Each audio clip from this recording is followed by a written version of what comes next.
Some of you who are new to modding, you find that your Skyrim tends to crash, and that's because you haven't gone through and optimized it yet.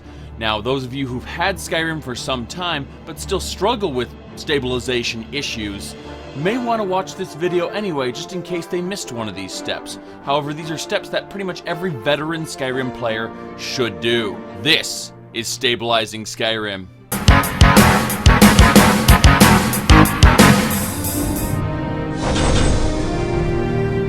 Pretty much the most important thing for every Skyrim player to do is to pick up the Skyrim Startup Memory Editor. What it's going to do is it's going to allow Skyrim to allocate more memory than it normally was able to.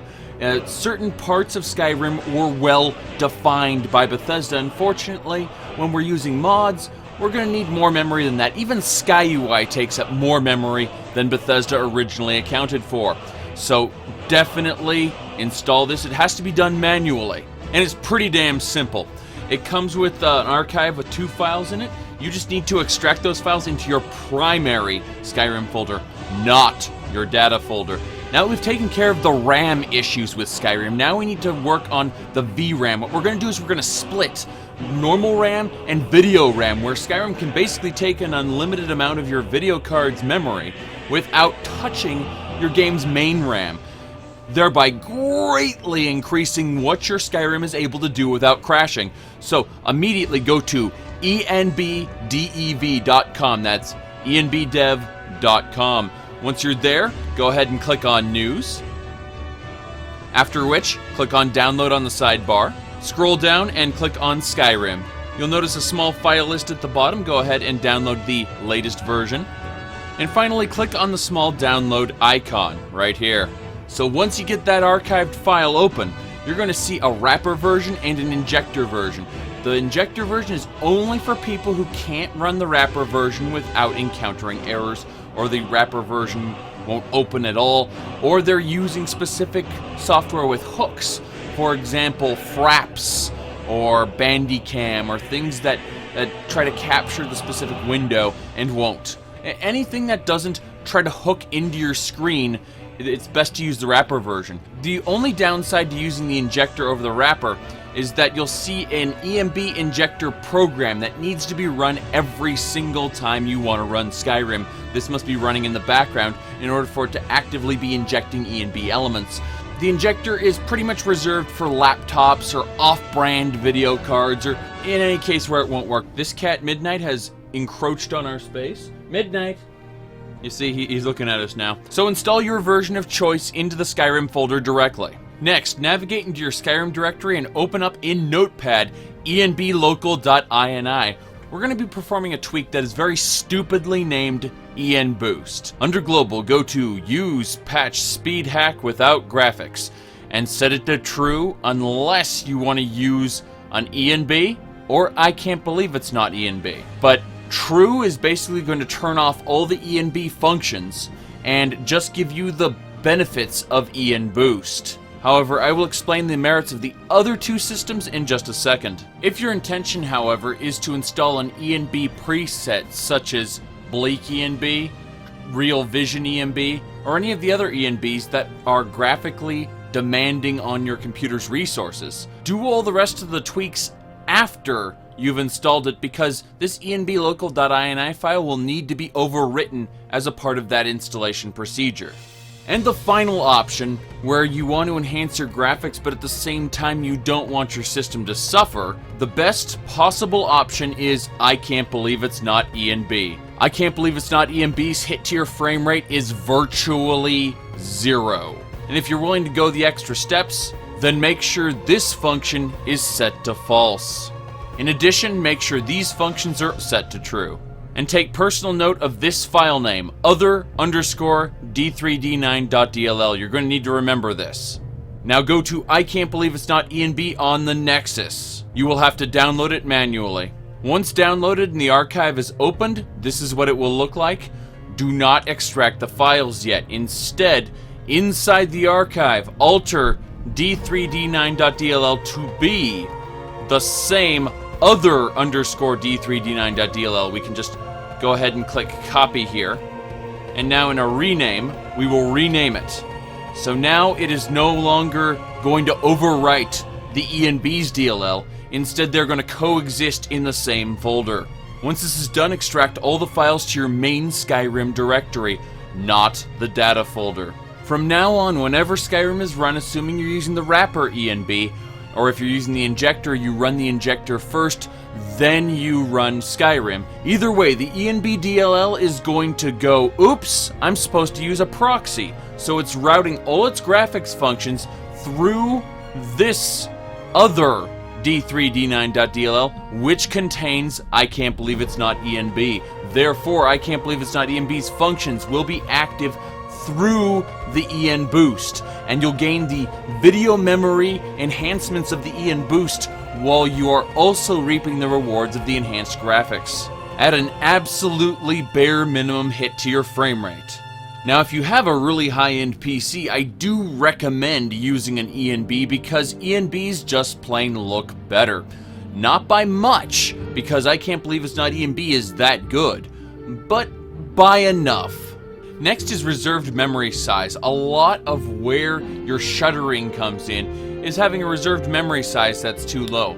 However, having it too high is also going to cause issues with your game. Most guides are going to recommend that you set it to 512. However, if you get any kind of shuddering or issues where, the game seems to stop and move oddly, just go ahead and up that value a little bit, 600, 700. But be careful because you're basically limiting the amount of memory that can be used for things. Now, the video memory size is going to be set in accordance to the graphics card you have. So if you have a 4GB card, for example, that is what you'll be setting this to, but you have to do it in 1024 blocks. So what does that mean? Now, a gigabyte is 1024 megabytes, and this value will be placed in megabytes. So if you had a 4GB card, that would be 4096. And that's how you get the value in megabytes. However, we need to do a quick subtraction because the operating system is going to steal some of your memory. And while there are other more exact values you can do to optimize your experience, it's generally just safe to put the number of gigabytes you have and then 000. So if you have 2 gigabytes, 2000. If you have 4 gigabytes, 4000. There are exact values that can be done and calculations that can be made, but for the average user, this is good enough. I have 4 gigabytes on my card, therefore I put 4000. Finally, make sure to set auto detect video memory size to false, so the game won't go arbitrarily changing the value on you. Using ENB with the EN boost formula, as it were, secures our video memory, and we've already secured our regular memory. This accounts for about 80% of people's crashes with Skyrim when they don't heavily mod it. When not heavily modding, other crash to desktops can occur from a hardware failure such as bad memory, a bad video card, a bad processor, things that haven't caused a complete system failure yet, but are causing errors to crop up, and we can't do anything about that. However, you can look up a program online. There are multiple ones you can get from different sources, known as a stress test. And if your computer can't pass the stress test without crashing, then you know you've got hardware or software issues. And here's where we talk about software issues. A virus scanner such as Norton using an active shield can actually cause problems with Skyrim, because Skyrim actually scans files in real time while you're playing, and Norton scans files in real time while you're playing. You can see how them both scanning the same file at the same time may cause delays, issues, crashes. So you definitely want to take care of that. Now, flipping back to the hardware side, one issue I did have in the past, which I didn't account for, newer CPUs will downclock themselves when they're overheating. And you may not know your CPU is overheating. It may be to poor airflow, or worse off, dust on the CPU. So if you very carefully open up your computer case and look inside the heat sink surrounding your CPU, it might be full of dust if you've had your computer for any significant amount of time, which could cause issues. However, be very careful when cleaning any parts of the inside of your computer, because a simple static discharge can destroy your memory chips. Unfortunately, when we get into heavy modding, we either end up with mod conflicts or scripting engine problems. And now, here's the real scary part. Now, when you have finished modding Skyrim and you believe that you got rid of all the mod conflicts, that you have everything just right, and yet Skyrim still crashes to desktop, what can often be the cause is when your scripting engine is overloaded. Now, there's an overloading of the scripting engine, but there's also a time when the scripting engine runs out of available memory. Now, if either one is the case, what'll end up happening is, say you're just running down the road and you try to pick up several sets of flowers, you'll start hearing the flower picking sound stop. And literally, as you start doing things, all of a sudden, the sound effects catch up with you. Likewise, if you make a jump and your character is kind of levitating in midair, that is also a function of the scripting engine lagging. You notice that when you shoot a spell and there's no impact on the other side for an instantaneous spell hit. Things of that nature are all indicative of script lag. And script lag can be caused by either the engine being bloated or you not having enough available memory. Now, legitimately, from a stability standpoint, there are only two things you can do about that.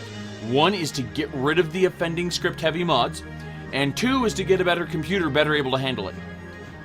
However, we're going to throw both of those legitimate answers out, and we're going to go with unreasonable things, such as libraries, documents, my games, and Skyrim. Yes, indeed. Under the Skyrim folder, you can go into skyrim.ini, navigate down to Papyrus, and what you see here is the default settings for Papyrus right here. But what we're going to do is we're going to actually modify those if you need to. Several crash to desktop issues can be resolved this way. However, you will be introducing possible script lags and alternate crashes by doing this, so you got to experiment with this step if you want it to work right. And always, always, always save the default values. Because if you screw something up and the game gets into a crashing fit, the game won't start, so on and so on. You're going to be so happy you have a backed up version of this file. Now, if for any reason you're encountering any problems with Papyrus, you need to uninstall anything you did and it corrupted the INI file, whatever happened, these are the default values for everything. This will literally put your Skyrim into a state where it was when you first got it as far as Papyrus is concerned. And Papyrus is the scripting engine that Skyrim uses. Now we've got a new value below the old value. The only thing that has changed is the allocated memory. Now keep in mind that people who are very well experienced with the Skyrim engine and understand it will flat out tell you this is generally a bad idea in terms of stability. However, if your problems are being caused by an overload of mods, where they aren't stealing the time of the scripting engine, you simply don't have enough space in the allocated memory, this will usually fix crash to desktop issues associated with running out of script memory. Now keep in mind, this is siphoning memory away from the other memory that Skyrim has to deal with. So you definitely need EM Boost for this. Otherwise, your video memory and your regular memory is just going to run out. With EM Boost installed, what's going to happen is the video memory is going to draw from its own pool, and it's mostly going to stay away from your regular memory, allowing the script engine to use the maximum amount. However, none of this is absolute. This is all just, you got to mess with it and figure out what works for you. In a perfect world, we would not mess with this value at all. Now let's assume you're not getting crash to desktop issues from your script engine running out of memory. Instead, your script engine simply can't keep up with what's going on, but it has plenty of memory. What we've done here is we've changed the first one from an update of 1.2 to one of 20.0. Usually, this will resolve the problem with how fast it can travel. Although you may find issues that result in this, like out-of-order scripts and things of that nature. Sometimes maybe 10 or a simple 5 would do it. But I'm using the most extreme. You do not want this over 20, because massive issues can result from it. But the absolute last thing you can do, assuming your script engine is giving you no peace, it's slow, and it's causing overload crash to desktop issues, you can do this, where it's basically increasing the amount of memory the script engine has allocated to it, and it's updating the script engine faster.